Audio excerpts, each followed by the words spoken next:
Amigas y amigos, la verdad es que yo deploro que los colegas de la bancada del Partido Socialista Unido de Venezuela, o Polo Patriótico, como ellos se autodenominan,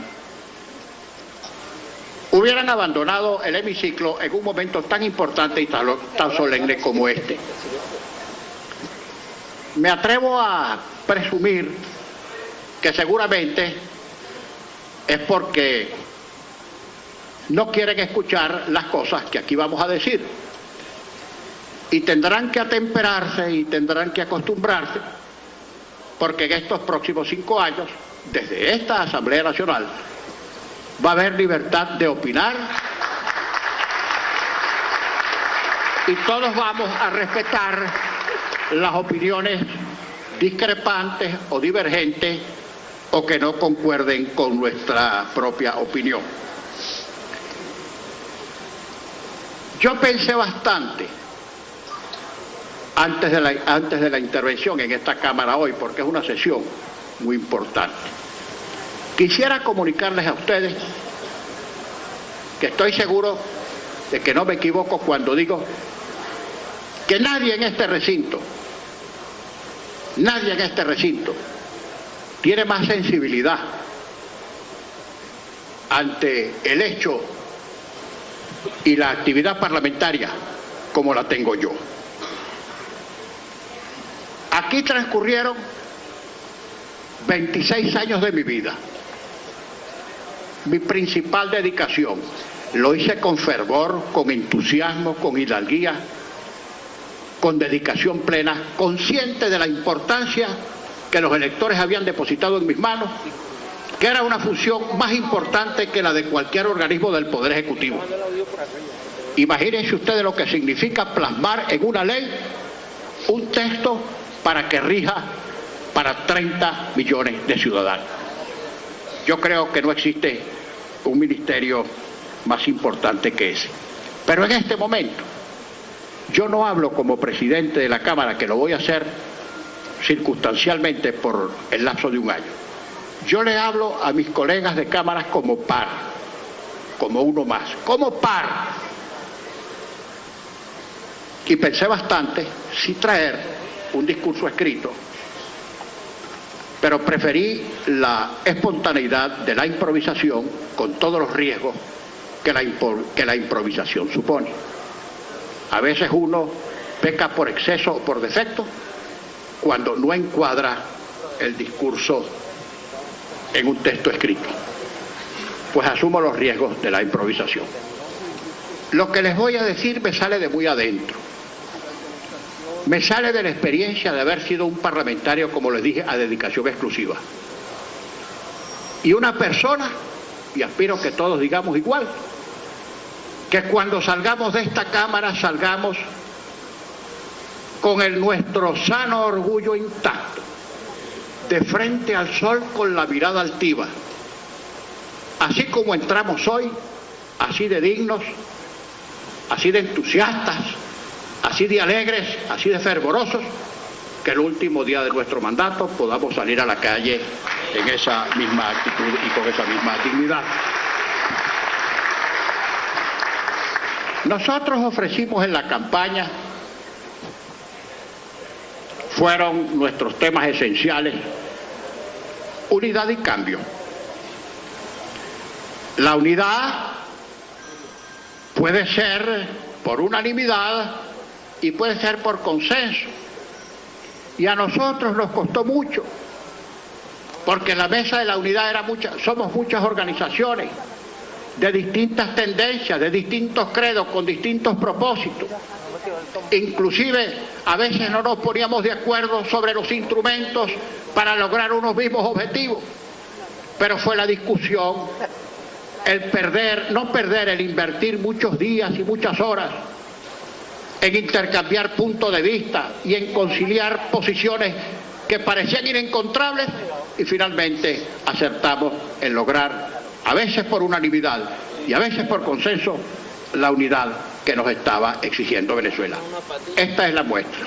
La mayoría que logramos, el respaldo que logramos, porque la gente creyó en nuestro mensaje unitario, además plasmado, concretado y demostrado con nuestras propias conductas. cambio. Yo escuché algunas intervenciones, yo no diría que conmovido, porque uno después de cierta experiencia pierde el don del asombro. Algunas intervenciones de los colegas diputados del gobierno que decían que cómo es eso de cambio cuando quienes íbamos a ocupar los cargos directivos teníamos determinada edad, que teníamos, por decirlo de alguna manera, mucho calendario. ¿Qué análisis tan superficial? Confundir cambio con rostro o cambio con edad. Rómulo Betancourt decía que había que desconfiar de los que tenían en el currículum, no tenían en el currículum otra cosa que el calendario. Y esto que podía interpretarse como una advertencia a los jóvenes que tenían poco calendario, en realidad también era un mensaje para los que se ufanaban de tener mucho calendario. Y yo le digo a todos aquí, a mis pares de Cámara, y lamento que los diputados del gobierno no estén aquí, que el cambio no es cuestión de calendario, no es cuestión de poco calendario ni mucho calendario, no es una cosa etaria ni cronológica, es un hecho de cambio de actitud, de cambio de sistema, de cambiar lo que está mal, muy mal, y derivará en peor. ¿Qué se cambia? El pasado no se cambia. El pasado está ahí, es inmodificable. Ya aconteció, del pasado la experiencia. Lo positivo se aprovecha, lo negativo se desecha. El futuro tampoco se cambia. El futuro es probabilístico, es incierto. Uno puede prever, preparar cosas para el futuro si lo desea mejor o superior que su situación actual, pero nadie puede predecir exactamente cómo ha de ser ese futuro. Pero lo que se cambia es el presente.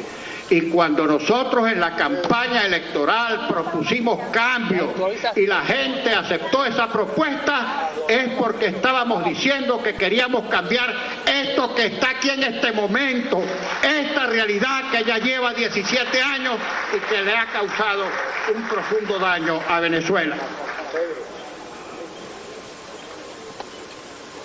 Y hemos dicho además, para que se nos entienda bien, porque con esa tendencia casi irreversible a que siempre distorsionen lo que uno dice y le imputen a uno delitos imaginarios y lo consideren incurso en conspiraciones inexistentes, estos que se empeñan siempre en buscar como excusa para sus propios yerros y desaciertos siempre un enemigo anterior, un enemigo interior y un enemigo exterior, a ellos les decimos que el cambio que estamos proponiendo es constitucional, democrático, pacífico y electoral, y de ahí nadie nos va a sacar.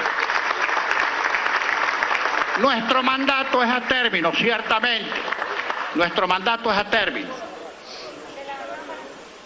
y el mandato del Poder Ejecutivo también es a término, pero el mandato nuestro y el del Ejecutivo puede cesar antes del vencimiento cronológico del lazo.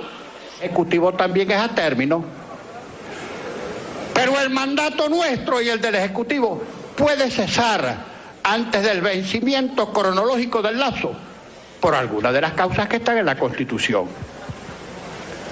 Las causas que están en la Constitución de la República Bolivariana de Venezuela vigente. ¿Qué ofrecimos en la campaña, además de Unidad de Cambio? Recuperar la autonomía de este poder legislativo para que sea el poder autónomo que no ha sido en estos 17 años. Este ha sido el altoparlante de Miraflores, la caja de resonancia del Poder Ejecutivo, el sitio acrítico donde hacen discursos, pero siempre se hace exactamente lo que quiere el Poder Ejecutivo. En segundo lugar, ojo, y hablo de lugares no de manera de que se tenga que agotar una cosa primero que la otra. Todo al mismo tiempo, par y paso, como dicen los economistas. Todo al mismo tiempo.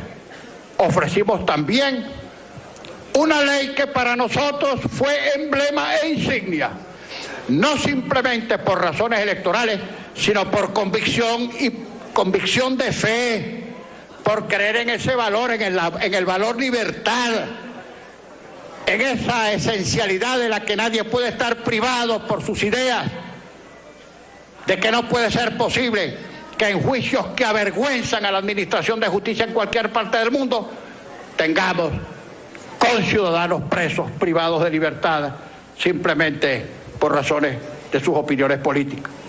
Ofrecimos, esa fue la ley emblemática, una ley de amnistía que en un lapso de 6 meses, contados a partir de la instalación de la Asamblea Nacional, propusiéramos un método, un sistema para cambiar el gobierno por vía constitucional.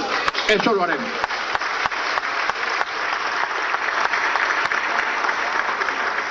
Por supuesto que también hay leyes de suma importancia, que también las vamos a discutir y aprobar al mismo tiempo en que examinaremos y aprobaremos la Ley de Amnistía y Reconciliación Nacional.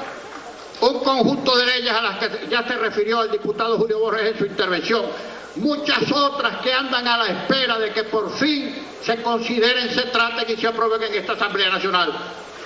Tenemos capacidad para despacharlas todas a la brevedad posible y no serán malas leyes por prisa, serán leyes muy bien pensadas, con mucha asesoría, pensando en Venezuela y no en el oportunismo político. Vamos a sesionar varias veces a la semana. Esta no puede ser una cámara para la holganza, tiene que ser una cámara para el trabajo.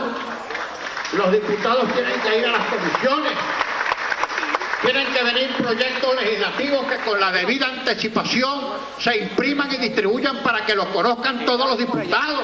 Se acabaron los sobresaltos, las emboscadas legislativas, en traer un orden del día que nadie conoce y se arroja sobre la mesa para ver qué piensan los diputados. Los diputados no pueden trabajar a ciegas, tienen que trabajar con conocimiento de causa y nosotros nos proponemos aplicar estrictamente el reglamento. Por cierto, un reglamento que no modificamos nosotros ni una sola vez, un reglamento que consagra casi una monarquía en la cabeza del presidente de la Cámara. No vamos a modificar el reglamento y no vamos a hacer uso excesivo del reglamento. Y le digo, por cierto, a mis compañeros de Cámara, insisto en el término, soy par, uno de 167 diputados. Y a los de mi bancada le digo, soy uno de los 112 y a esa bancada y a esta Cámara me debo como presidente. Recuperar la autonomía del Poder Legislativo. En primer lugar, vamos a legislar, no vamos a delegar.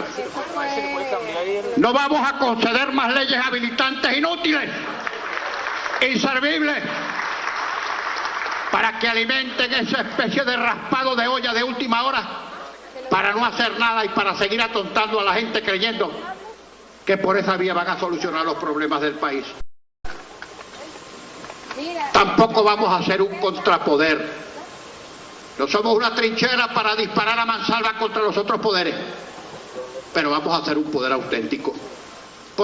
Porque no vamos a hacer un contrapoder, pero tampoco vamos a hacer un poder subordinado ni la trastienda del Poder Ejecutivo, que tal ha sido la Asamblea Nacional hasta el día de ayer a medianoche.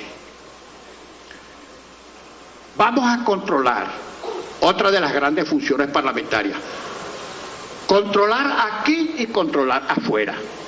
Por cierto, que ha habido ahora parlamentarios que ejercieron cargos públicos y administraron dineros públicos y también tendrán que ser objeto de investigación y también que tendrán que rendir cuentas.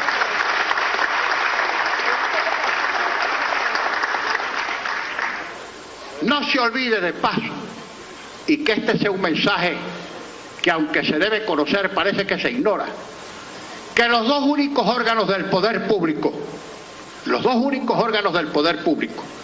electos directamente por sufragio popular, son el Ejecutivo, órgano unipersonal electo por mayoría relativa, y el Poder Legislativo, colegiado, donde se concentra el 100% del sufragio popular, aunque dividido en las distintas tendencias que representen los diputados.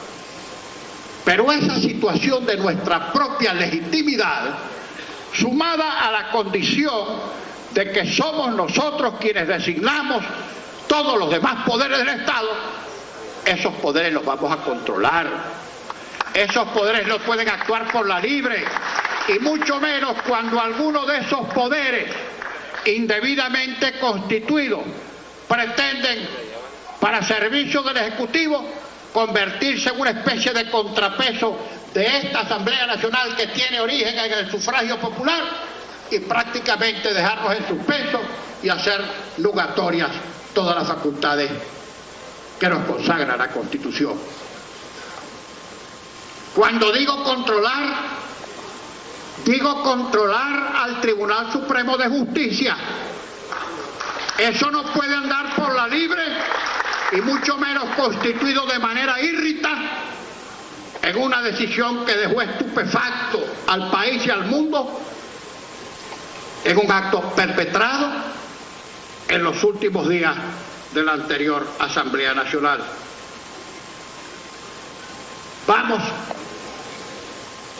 a investigar y a controlar un poder legislativo. Si algún poder está percudido en Venezuela, es el poder legislativo.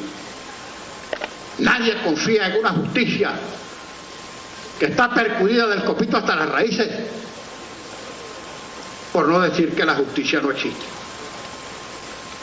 Ninguna burocracia de ningún carácter puede hacer nugatorias las facultades de la Asamblea Nacional. Y vamos a exigirle cuenta también a la Fiscalía y a la Contraloría, que no controla nada, y al Consejo Nacional Electoral, fautor del sistema electoral más perfecto, transparente y blindado del mundo, como todos sabemos. Cuando yo pienso en esta administración de justicia, en esta sala constitucional desde la que creen que van a convertir esta Asamblea Nacional en cero, me acuerdo aquella célebre frase del Talmud judío: hay de los pueblos cuyos jueces merezcan ser procesados. Hay de los pueblos cuyos jueces merezcan ser procesados. Porque el poder legislativo es el poder corrector. En manos del poder judicial está el control de la constitucionalidad. En manos del Poder Judicial está la moderación de los extremos en que puedan incurrir los otros poderes, porque aplica el control concentrado. Pero cuando ese poder falla, prácticamente ha fallado todo. Cuando falla el sistema de administración de justicia, todos los demás poderes tienden a desplomarse. No existe un verdadero Estado de Derecho. También me acuerdo, a propósito de las actuaciones del máximo tribunal, lo que me decía mi entrañable maestro, allá en los días ya lontanos del aula universitaria, Hernando Grisante Aveledo, cuya cátedra esparcía ciencia y ética. Él me decía, dolido al ver cómo marchaba la administración de justicia, él siempre hablaba en tercera persona, me decía: Ramos, la mejor doctrina del Supremo Tribunal es la que consta en los votos salvados. Y después dolido, porque veía cómo el afán de su vida en la práctica se hacía una cosa inútil y pervertida. En otra ocasión me dijo: mire Ramos, en el máximo tribunal ya no hay jurisprudencia, sino solamente jurisprudencia. No voy a afanarme más en referirme dolido como abogado a nuestro sistema de administración de justicia y a nuestro poder judicial en general, del copito hasta las raíces. Pero eso hay que revisarlo. que no se ufane, que no termine por creer la Sala Constitucional que es una especie de poder legislativo alterno. No que va, no lo es ni lo va a ser. Quien nombra disciplina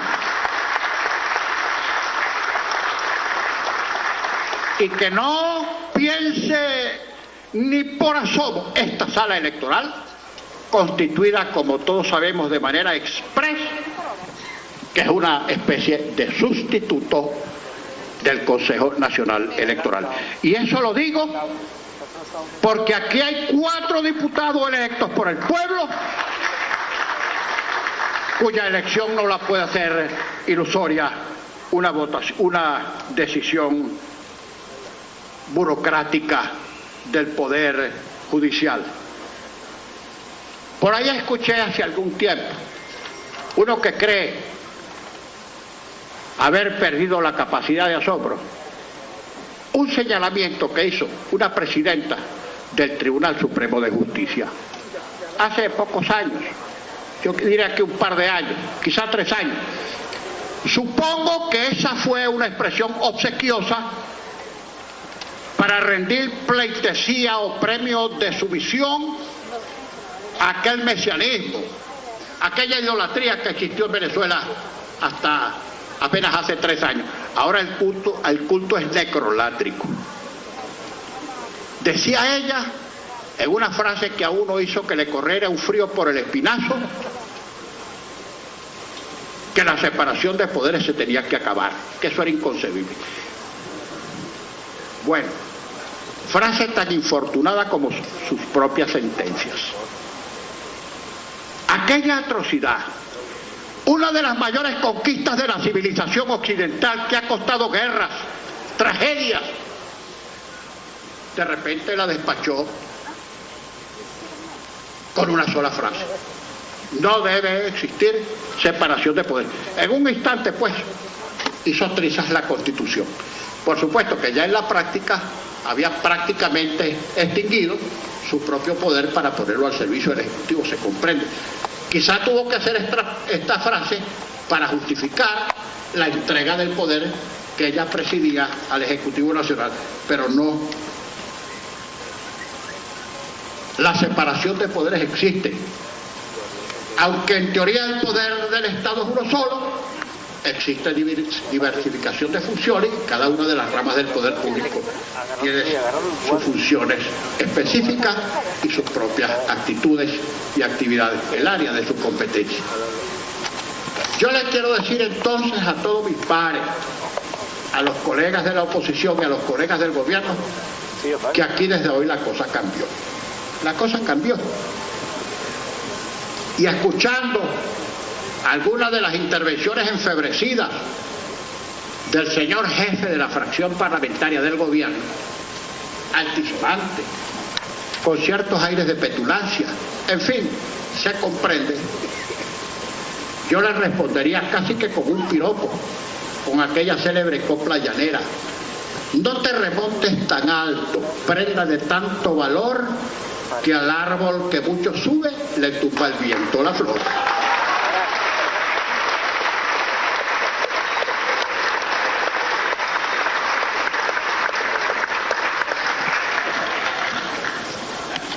Otra cosa que le quiero decir a mis pares, porque aquí nos tenemos que ver la cara en 5 años,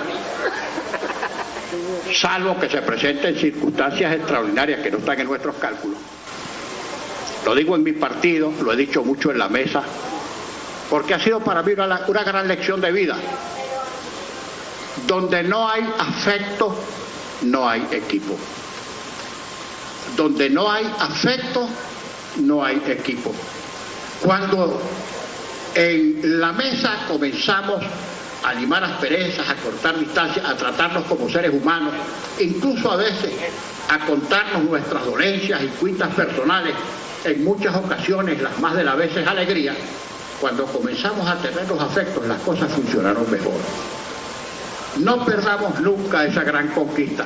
Y ojalá aquí en la Cámara, unos y otros, sin dejación de sus principios, de su ideología, de sus posiciones, de sus normas, de sus objetivos, de sus aspiraciones, Ojalá que lleguemos a tenernos todos afectos y estoy seguro que las cosas funcionarían mucho mejor.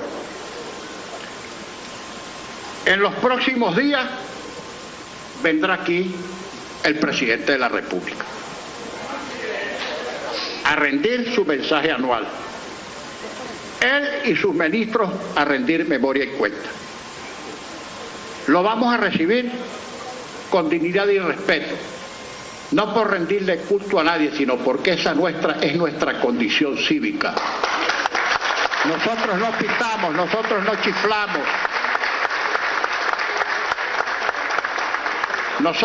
Nosotros tenemos un riguroso respeto por la urbanidad, la personal y la cívica. Por supuesto que vamos a escuchar su mensaje. No tenemos facultad constitucional para improbar o improbar su mensaje, pero sí para debatir sobre él y respecto de él emitir un pronunciamiento político, y eso es lo que vamos a hacer. Y las memorias y cuentas tendrán que ir a las diferentes comisiones, y ustedes, diputados, los integrantes de esas subcomisiones, deben interpelar a los ministros, preguntarles, exigir informaciones y de allí derivar una conclusión respecto de la gestión que han hecho los despachos del poder público con el dinero de los venezolanos. Se ha dicho por ahí también, y lo reflejan todas las encuestas y sondeos de opinión, que la gente quiere paz. Todo el derecho tiene a la paz. Nosotros mismos quisiéramos estar en paz con todo el mundo y no una situación de guerra virtual en todos los ámbitos, en todos los frentes. Ojalá tuviéramos paz, pero no la paz de los sepulcros. No, esa no. No la paz de nuestros muchachos en el exterior buscando la vida que un sistema injusto y un gobierno peor les escamotea, expulsándolos al exterior. Las dos únicas cosas que estamos exportando los venezolanos en este momento, además de nuestra pésima reputación que rueda campante por todo el mundo, exportamos cada vez menos petróleo, porque ya sabemos lo que pasa en la industria petrolera arruinada, decadente, destartalada, comprometida, partidizada, y cada vez más venezolanos, fundamentalmente jóvenes, que van, repito, a buscar afuera la vida que su país no es capaz de entregarse.